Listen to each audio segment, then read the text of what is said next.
So today I have with me Jabu Dayton. Jabu's based in the Bay Area, and Jabu's going to tell us a little bit about herself and where she's working at the moment. Yeah, so I am a Chief People Officer, focusing mostly on human resources and people operations. And I serve a few different clients, actually several right now. Everybody's in need of this kind of support.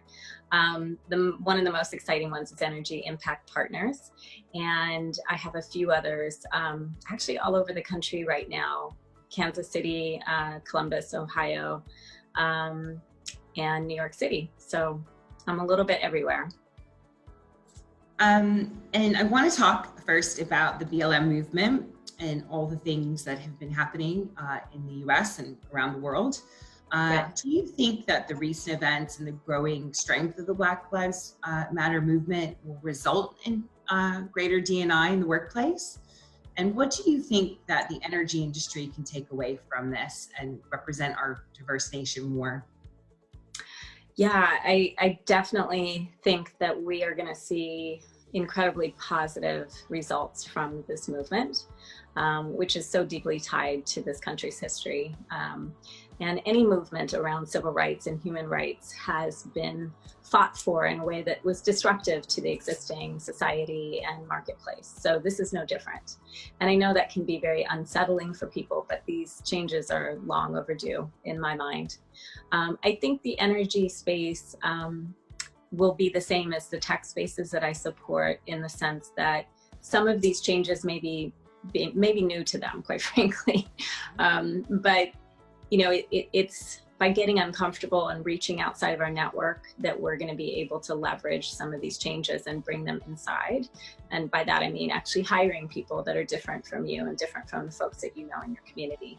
That can be really uncomfortable. And so how do we create companies and spaces where people belong, no matter what their backgrounds are? I think that's kind of the challenge, or the call that I would make to all companies across the board, but particularly with energy as well.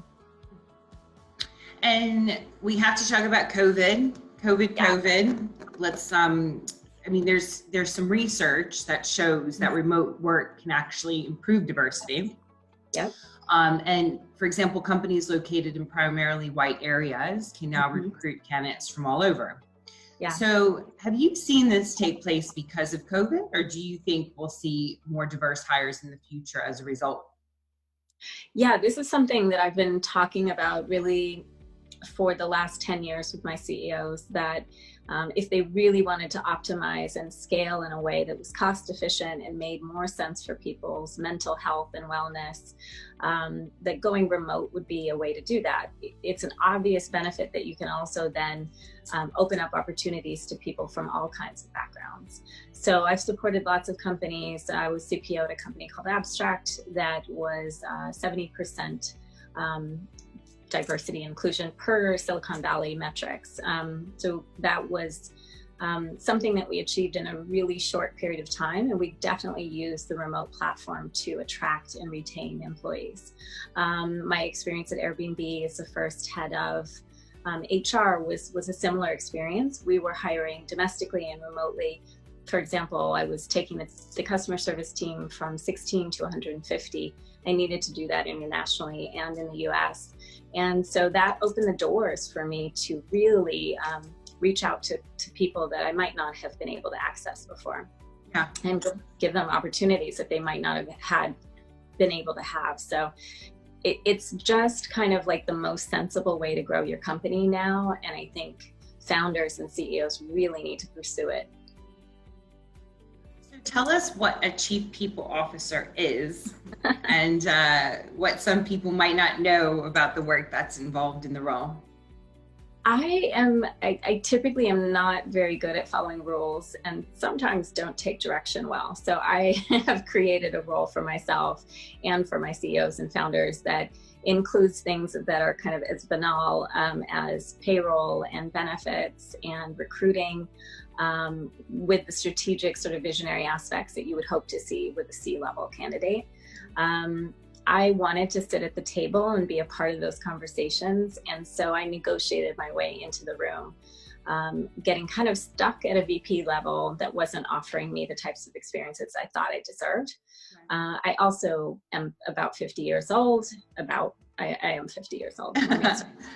But, and so my CEOs, my CTOs, CPOs, CMOs, were all, a good 15 to 20 years younger than me. And yet they had that C-level title. So when folks insinuated that, no, I should just be happy with the VP level, I insisted or went and found someone that understood my skill sets and abilities. So with 25 plus years in this space, I felt confident I could add value, and I have, but it certainly is a non-traditional CPO role, and that's what I love about it. And you have an extremely impressive background. You've worked at TaskRabbit, Airbnb, Nordstrom, and now Energy Impact Partners. So it's your first role in renewable energy. So I wanted to welcome you to the industry. Thank you.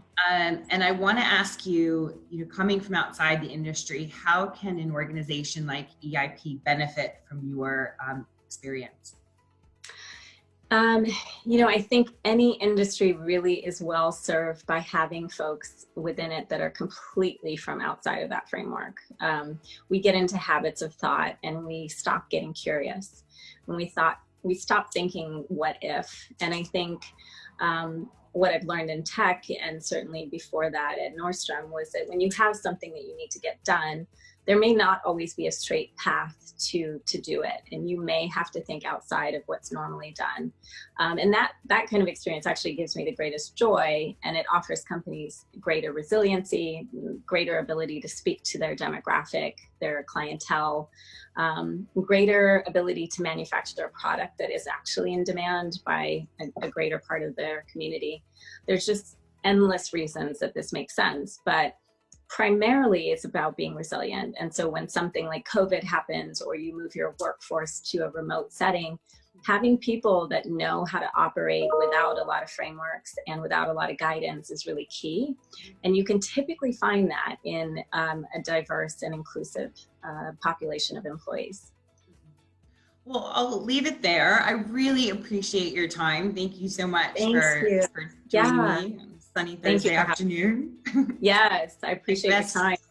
Best of luck in renewable energy. I hope we treat you well. Thank you. They are. Take care.